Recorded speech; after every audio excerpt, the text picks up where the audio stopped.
desde que se sabe, né, desde que a ciência ela aceitou que tudo, né, tudo é feito de estruturinhas invisíveis, né, chamadas átomos, tudo é feito disso, né, a ciência passou a girar em torno do entendimento cada vez maior dessas estruturas. Isso, lá no século XIX ainda, o Rutherford, né, ele disse que esses átomos não são, assim, uma bola de sinuca sólida, tem partículas que compõem esses átomos. E aí a francesa chamada Marie Curie, ela descobre que alguns desses átomos emitem energia, né, na forma de radiação. Radiação é emissão de energia. E de onde vem essa energia? Essa energia vem de algum processo não entendível, e ninguém sabe exatamente como é que funciona, mas eles emitem essa energia, essa radiação. Olha só, já é no final do século XIX, começo do século XX, que a sociedade começa a discutir a possibilidade, gente, será que existiria nos átomos um segredo para o desenvolvimento de um explosivo gigantesco, né, de uma liberação de energia gigantesca? Será que os átomos guardam uma quantidade de energia monstruosa que está aí para ser colhida de alguma maneira? Mas ninguém sabe, né? Então, foi o H.G. Wells o cara que cunhou o termo armas atômicas, que seriam uma espécie de, olha só, uma espécie de explosivo de explosão contínua. Ele continuaria explodindo. Um negócio meio doido. A ideia dele é um átomo explodindo, depois um átomo explodindo, depois um átomo explodindo. E isso é muito importante para um cara que foi o Leo Szilard, que era um judeu húngaro. E é incrível como que a história da bomba atômica tá ligada a cientistas judeus. Boa parte deles, boa parte dos protagonistas eram de cientistas judeus, de uma origem ou outra. Inclusive o Einstein, né? E a história realmente ela toma forma com a chegada do Hitler ao poder na Alemanha e o discurso antissemita dele, porque esses cientistas judeus de formação alemã, que estavam trabalhando na Alemanha, começam a fugir do país, e vão fugir para onde? Vão fugir para a Inglaterra ou principalmente para os Estados Unidos. Então, esse conhecimento, né, de que os átomos, em tese, poderiam gerar essa energia muito grande, né, com sua quebra, que não se conhecia esses termos de fissão atômica, que hoje a gente fala fissão atômica, explosão, bomba, ninguém usava esses termos ainda, era um negócio muito, muito imaturo. Mas o Leo Szilard, que era um húngaro, nascido no ainda Império Austro-Húngaro, né, ele estudou em Viena e com a queda do Império Austro-Húngaro em 1918, né, ele vai para a Alemanha. Ele fala, aqui não tem nada mais, o país está destroçado. Lá na Alemanha ele se torna estudante pós-doutorado do Einstein. Apresenta lá uma tese que é muito elogiada pelo Einstein, enfim. E o cara constrói uma carreira, né, bem sucedida. Ele é um físico experimental, o Szilard. Ele tinha uma formação em engenharia, posteriormente uma formação em física. Então o cara conseguia tanto imaginar as coisas quanto construir as coisas. E o Szilard, com a subida do Hitler ao poder, ele imediatamente fala, isso aqui não é seguro mais. Foi para a Inglaterra primeiro. Lá na Inglaterra, em 1930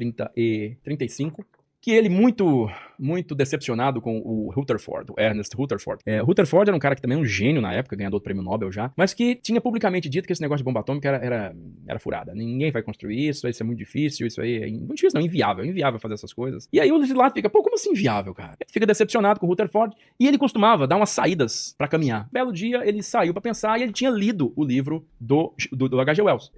E ele saiu pra pensar e, segundo ele, foi num semáforo lá em Londres, um dia que tinha chovido muito de madrugada, estava nublado, aquele frio ventando, ele esperando o semáforo abrir, né, o semáforo de pedestre abrir, e aí quando ele pisou na rua, ele teve esse estalo na cabeça, teve esse estalo de um nêutron, que é uma partícula que tinha sido recentemente descoberta, batendo num átomo, que liberava outros nêutrons, que batiam em outros átomos, que liberava outros nêutrons, que batiam em outros átomos, e assim, infinitamente, que ele batizou de chain reaction, ou reação em cadeia. Nesse momento ele não sabia em que, reação em cadeia em que? É em ferro? É em cobalto? É em manganês? Não sei, né? Depois que ele foi perceber que o urânio seria o elemento ideal para isso. E como é que ele percebeu isso? Aí acontece em 1938, Natal de 38, em Berlim, dois cientistas, Otto Hahn e Fritz Strassmann, fazendo experiências com uma quantidade muito ínfima de urânio que eles tinham conseguido, né, através de uma parceira de pesquisa de longa data, de décadas, do Otto Hahn, né, que era a Lise Meitner. Foi para Dinamarca, onde o Niels Bohr ofereceu uma vaga para ela no instituto dele. A Lise Meitner, ela tinha começado a fazer esse trabalho com o Otto Hahn e o Fritz Strassmann para testar o urânio com emissões de nêutrons, né, baseado num trabalho de um italiano, também muito importante, que tinha sido feito no ano anterior, um italiano chamado Enrico Fermi. Deixou de herança na Europa esse trabalho dele, bombardeamento de elementos químicos com nêutrons. E aí a Lise Meitner e o Otto Hahn começaram a experimentar com urânio, né? Em dezembro de 38, o Otto Hahn já estava sozinho na Alemanha, se comunicando por carta com a Lise Meitner, e eles descobriram o seguinte, que se tal estimulação fosse feita, num experimento que fizeram bem próximo do Natal, ele e o Strassmann, eles observaram que após esse bombardeio desse urânio, aconteceu uma coisa interessante. Um dos elementos que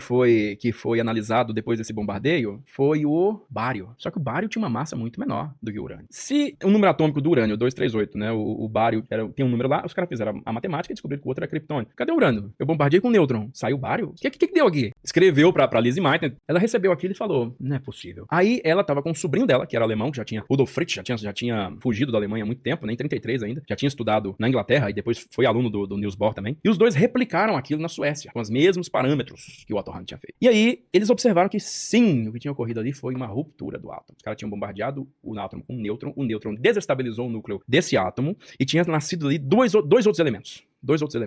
E também tinha ocorrido uma liberação de energia que a Lise Meitner fez os cálculos. Foi o sobrinho dela, o Fritsch, que falou o seguinte, isso aqui que aconteceu chama-se fissão. Aí ele que cunhou fissão nuclear. O que a Lise Meitner fez? Confirmou o que o Otto Hahn tinha feito. O Otto Hahn foi lá e começou o processo para publicar aquilo. A Lise Meitner, como agradecimento, falou pro Niels Bohr, cara, aconteceu isso. Não fala pra ninguém, viu? Não fala pra ninguém não, porque nós estamos publicando ainda. O Niels Bohr morreu aqui. O que ele fez? Ele foi pros Estados Unidos pra participar de uma conferência lá no começo de 1939. No navio ainda. Não aguentou. Eu não queria falar nada, não. Tem o pessoal fazendo uma parada muito louca. E os caras ficaram, como assim, cara? Aí, na hora que esse navio atracou em Nova York, né? Esses outros caras que escutaram do Niels Bohr, o Niels Bohr falou assim, eu contei pra vocês, mas pelo amor de Deus. Não sai daqui. Não sai daqui, os caras, pode deixar. Aí foi cair a notícia no ouvido de quem? Do Léo Szilard, que já tava lá em Nova York. Aí o Léo Szilard ficou louco, por quê? Porque o negócio aconteceu na Alemanha. E aí ele foi atrás do Enrico Fermi, que já tava trabalhando na Universidade de Colômbia lá, e os dois fizeram o quê? Replicaram o negócio e viu que era de verdade. E aí o Szilard falou, porra, é de verdade, temos que fazer algo a respeito. Ele foi até a casa do Einstein e falou, cara, nós precisamos da sua ajuda, porque ninguém vai fazer o presidente escutar, né, dar confiança pra isso. Só você que tem essa capacidade. O Einstein, então tá bom. Einstein, na hora que escutou, falou, porra, nunca tinha pensado nisso. E aí o Einstein assinou a carta. Quem escreveu a carta foi o Szilard. Ele assinou a carta e aí o Szilard entregou pro Alexander Sachs, que era o banqueiro, que tinha acesso direto ao presidente. E aí o presidente viu aquilo e falou, então temos que tomar uma atitude. Aí autorizou a criação do Comissão do Urânio. Muito bem. O urânio não é um negócio que é achado em grandes quantidades nos Estados Unidos. Tem uma fonte grande no Canadá, mas a maior fonte do mundo na época estava no Congo belga. Hoje, República Popular do Congo. O que aconteceu em maio de 1940? Os alemães ocuparam a Bélgica. E o gerente, esqueci o nome dele agora, o gerente dessa mina de urânio na Bélgica, o belga, um cara belga, gerente dessa mina de urânio na Bélgica, ele falou, nada de bom vai vir disso. E se de repente me manda aqui uma ordem pra encher um cargueiro de minério de urânio e mandar pra Alemanha, né?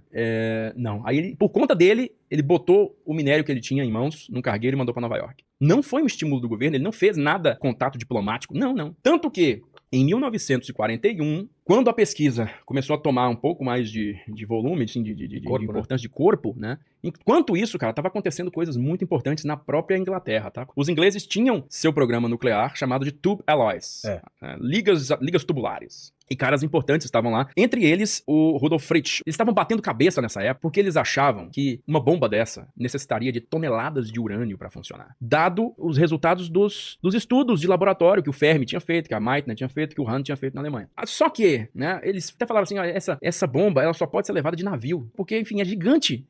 E o pessoal da alta cúpula, né, do governo britânico, da Secretaria de Ciência lá, falava, gente, isso é uma viagem sua, isso não vai acontecer nunca, que tonelada, como é que eu vou fazer isso funcionar? Porque realmente era muito, a reação, o número de átomos que realmente fissionavam baseado no tamanho da quantidade de urânio era pequeníssima. Até que alguém atinou, foi o próprio Bohr, que falou o seguinte, sabe que tem uns 5 anos aí que tem um cientista, ele descobriu um isótopo do urânio chamado urânio 235, não 238. E o urânio 235 é extremamente mais fissionável do que o 238. O 238 é o que acontece na natureza. Tipo, se você cavar o chão numa área rica em urânio, você vai achar urânio 238, minério de urânio. Só que existe um isótopo, é um tipo diferente do mesmo elemento químico que ocorre na ordem de 0,7%. Não é nem 1%. E aí, como é que você vai separar esse negócio? Porque é o mesmo elemento químico. O próprio Fritsch, ele fez o seguinte, ele fez os cálculos dele, ele percebeu o seguinte, cara, se a gente usar só urânio 235, a gente reduz a massa crítica por uns 5 quilos. Agora dá pra levar de avião! Agora ficou diferente.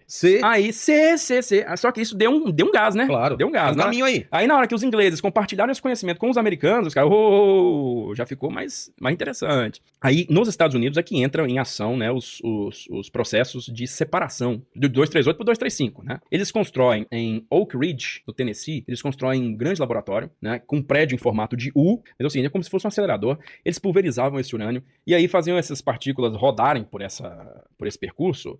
E no final aqui, eles tinham que ajustar perfeitamente um orifíciozinho, assim, onde deveria passar esses... Porque o 235 é um pouquinho mais leve, ele faria uma curva um pouquinho mais fechada, enquanto o 238 ele impactava aqui, o 235 impactava aqui. Só que esse é um processo extremamente lento, mas extremamente lento. Foram descobertos, né, o princípio de funcionamento do reator, né? O reator é o seguinte, você pega ali o urânio, né, o rico, enriquecido em 235, e aí você usa um mediador, né, para poder diminuir a velocidade dos nêutrons. Quanto mais lentos forem esses nêutrons, você pode usar grafite, por exemplo, você pode usar água pesada, deutério, água pesada, que era um negócio que era fabricado somente na Noruega em grande quantidade, e os alemães capturaram a Noruega em 1940, e isso deu um problemaço, né? E os Estados Unidos usavam barra de grafite, né? O Fermi, ele usava uma barra de grafite. Então a barra de grafite diminui a velocidade dos nêutrons, fazendo com que eles tenham uma probabilidade maior de impactar o átomo. Entendi. Né? Então o Fermi conseguiu em 42 uma reação chamada reação controlada. Ele conseguiu fazer com que o urânio ali, ele produzisse uma quantidade de energia maior ou menor de acordo com a modulação, né? O trailer do Oppenheimer, inclusive, mostra que eles chamavam de piles, né? Literalmente pilhas. Sim. Em Chicago, os primeiros reatores.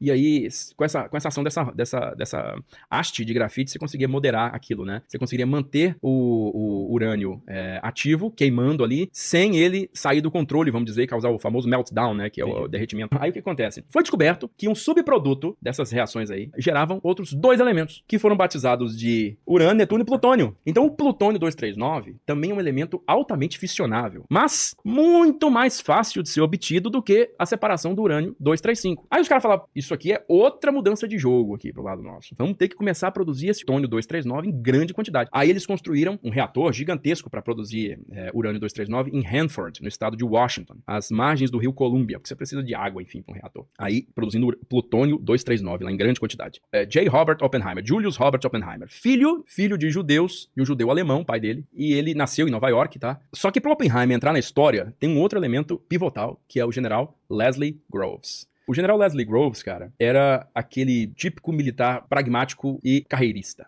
E o Leslie Groves foi o cara que construiu o Pentágono. Foi o cara que gerenciou a obra, entregou a obra em tempo recorde lá, e, o cara é bom, hein? Quando ele entregou, e aí foi chamado lá à Casa Branca, né, e recebeu essa incumbência ultra secreta de gerenciar esse projeto Manhattan. Que, diga-se de passagem, ele não gostou. Porque ele teria que obrigatoriamente mexer com cientistas. Gente que ele não gostava. Porque ele achava que era um bando de snob. Só que aí ele era coronel na época, ele falou, só que pra eu gerenciar isso aqui, ninguém vai me respeitar como coronel, não. Aí promoveram ele a general. Então ele ganhou uma estrela de general de brigada, Brigadier General, né? De uma estrela. E aí ele começou os primeiros, isso já em 42, ali, meados de 42, né, junho e julho. Ele começou a procurar o pessoal do estado maior dele, como é que eu vou organizar isso aqui? E aí ele foi conversar com um cientista, com o outro, e nos Estados Unidos, naquela época, que já era uma potência científica, com muitos ganhadores de prêmio Nobel, ele percebeu aquela atitude, né, tipo assim, o cara conversar com ele como se ele fosse um idiota, falar com ele, e ele odiava isso, ele odiava essa atitude do Vannevar Bush, desses caras todos, né, que eram altamente acadêmicos. Ele odiava essa atitude.